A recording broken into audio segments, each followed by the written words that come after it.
to CC, the Classic Car Show. In this episode, we slip behind the wheel of a spectacular American classic sports car and take a close look at a racy Italian.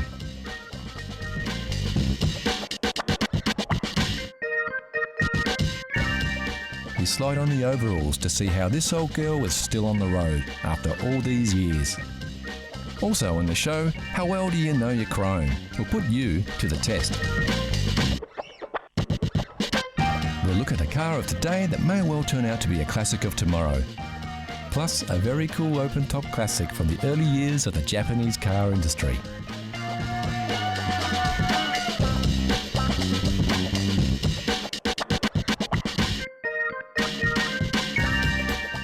So sit back and settle in for another ride through the past on CC Classic Cars.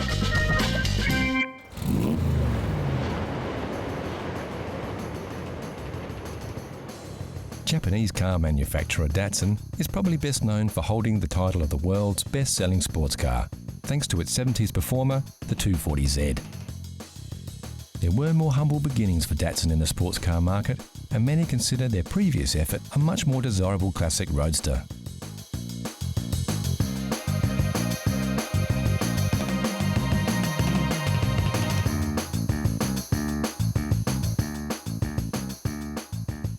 This is the Datsun 2000 Sports, also known as the Fairlady. The Fairlady was created in the classic tradition of the British open-top roadsters, popular in the US in the mid-60s to give Datsun a foothold in the world sports car market.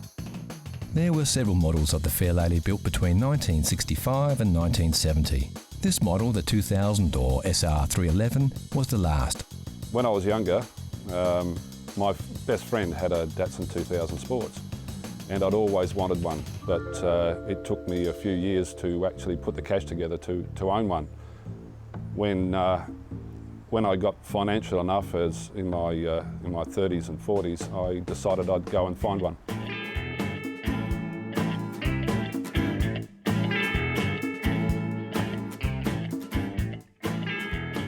Robert purchased this car from a magazine while he was overseas and didn't expect the car before he bought it. This turned out to be a bit of a disappointment, as the condition of the vehicle was poorer than he first thought, and rather than use the car as a daily driver, he chose to restore it.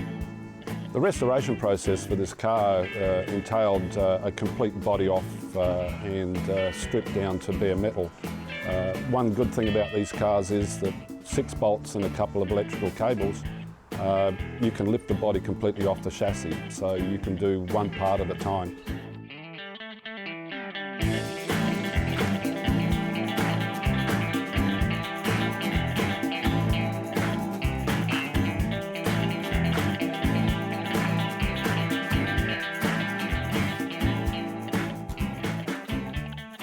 Robert's car had the chassis completely stripped back and powder coated. All new suspension components were fitted, and whatever needed to be replaced on the car was replaced. As they had 3 cars in the workshop at once, and as this vehicle was to be Robert's daily driver, he chose to use the best parts from the 3.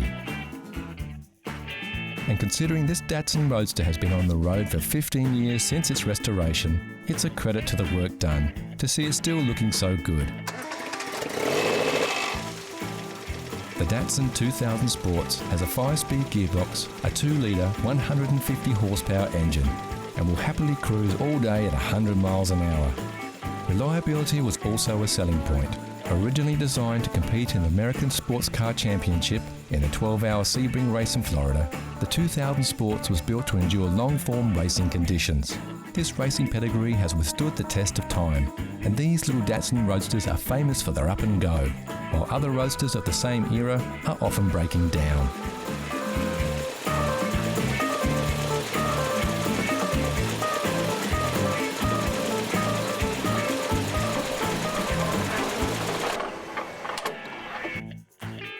The cars were only ever sold in Japan, America, Australia, South Africa, and a few cars were sold into Finland for some reason or other. We're not sure why.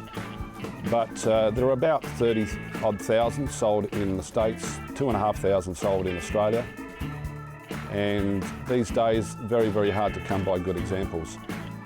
Most cars in the 70s were thrashed pretty hard by young guys because they were cheap to buy.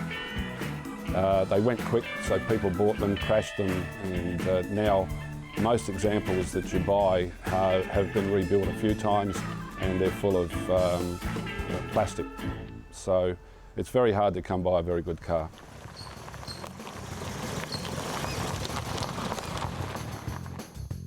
Like most roadsters, the roof is really great for keeping the sun off your head, but not much good at keeping out the rain.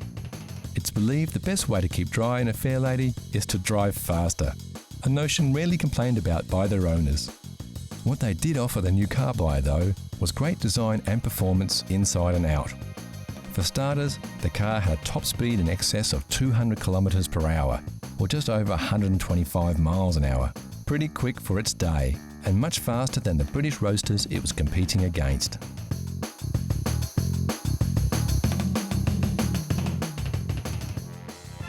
This was most likely due to two factors. The buying public was still infatuated with British roadsters from MG, Austin Healey and Triumph, and pricing was competitive. Also, the Japanese car maker had yet to cement its reputation as a quality car builder, and it needed time to develop and prove its product would last through the years.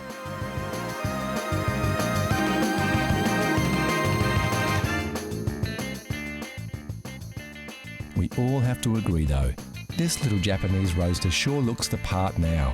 And as far as classics go, they can be had for a song if you're happy to do some work on them. Although a fully restored one like this beauty will set you back as much as a new car today. And what's the best thing about driving a car like this one? I really enjoy it. It'll be one of the last things I do before I die, I'm sure, is to drive one of these cars. And I'm sure if you had one, or if you can get a chance to drive one, you'll really enjoy it.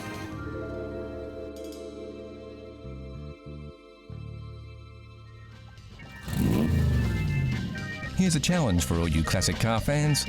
Know Your Chrome gives you a peek at some close-ups of classic chrome. Look at the shapes. Do you recognise the lines? Can you tell which car sports this shiny styling?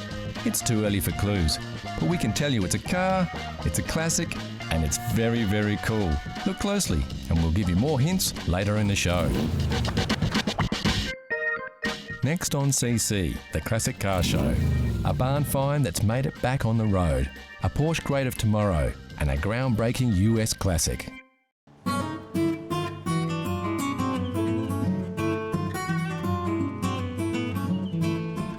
The great thing about owning a classic car is that you don't have to be an expert or a mechanic to keep it maintained or restore it to its former glory. With simple four-stroke engines and basic electrical systems, classic and vintage cars are relatively easy to work with, and almost anybody can roll up their sleeves and get a few jobs done. Take Neil Frost for example. He's only just 18 years old, yet he recently took up the challenge of restoring a 60-year-old vintage as part of a school project. About 8 months ago I found a 1948 Morris 840 Series E up in a winery. I've been working on it as part of a school project and done a few things on the engine, converting it from 6 volt to 12 volt and also fixing the brakes. Of course, undertaking a project like this is no mean feat, and Neil sought out local experts to help him along the way. So I had a member from the Morris Register come and help me work on it, and also the neighbour across the road helped me work on the brakes, and also just converting it from the 6 volt to 12 volt. And any queries I needed, I would always ask the member from the car club. As with any old car that hasn't been maintained for years, it's important to make sure the brakes are in good working order before hitting the road. So this was one of the first jobs that Neil tackled. The first job I did on the car was removing the brakes. That meant taking off the brake drum, the brake shoes and the wheel cylinders, and then I took them to a place where they were reconditioned, and then when they came back I put them all back on. When Neil first bought the car, it had a 6-volt battery, which are very hard to find. So his next job was to convert the car from a 6-volt to a 12-volt system. The headlights and indicators also needed replacing, as well as other parts like the fuel pump and the volt regulator. As we can see, the upholstery in this car does need a bit of work, and Neil plans to do a course with the local car club where he can learn the skills to repair the wear and tear on the vehicle's seats and panels. There's a few members in the car club that have done the course and have been willing to teach me, so at some stage I'd like to learn to reupholster the seats. One of the reasons Neil chose to work on the Morris 8 was that, although the car was built in 1948, it's still relatively easy to find spare parts. Luckily, many of the parts on this vehicle are the same as those found on its successor, the incredibly common Morris Minor. Parts are generally inexpensive and easy to find on the internet, so it's a good car to work on as a beginner. Yeah, it's a good car for a beginner to work on. They're very simple, not too complex. The modern cars like today are there's wires everywhere, and they're very hard to sort of get your hands in, where these are just straightforward. You've got the engine, wheels, it's pretty much what a car is. One day Neil plans to spend some time on the bodywork by removing an odd dent and even giving the whole car a respray. But for now, Neil's just happy to have completed his project and got the car roadworthy. The best thing about working on this car was that I got to finish it, and now I get to enjoy driving it. As it was easy to work on, it didn't take too long, and now I can just sit back and enjoy driving.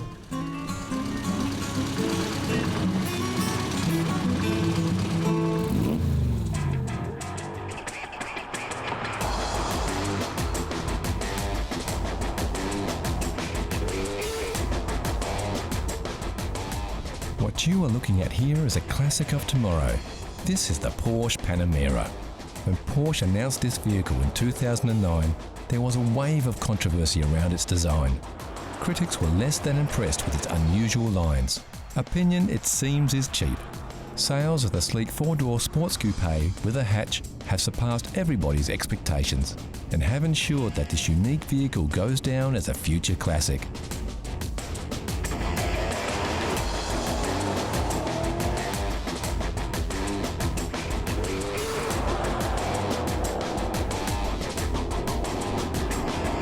So why is a four-door hatch so popular? Well, it's a Porsche for a start, and when it comes to aspirational purchases, Porsches are often at the top of the list. Then of course there is the sell factor. The key, we think, to this sports car success is its practicality. We are guessing most Porsche buyers are males over 40. Therefore they often have wives and kids. So what kind of sports car can a family man really buy without looking selfish? Here it is, the Porsche Panamera, today's classic of tomorrow. And why is it a classic of tomorrow? It seems every Porsche becomes a classic. So on this one, we're just going with the flow.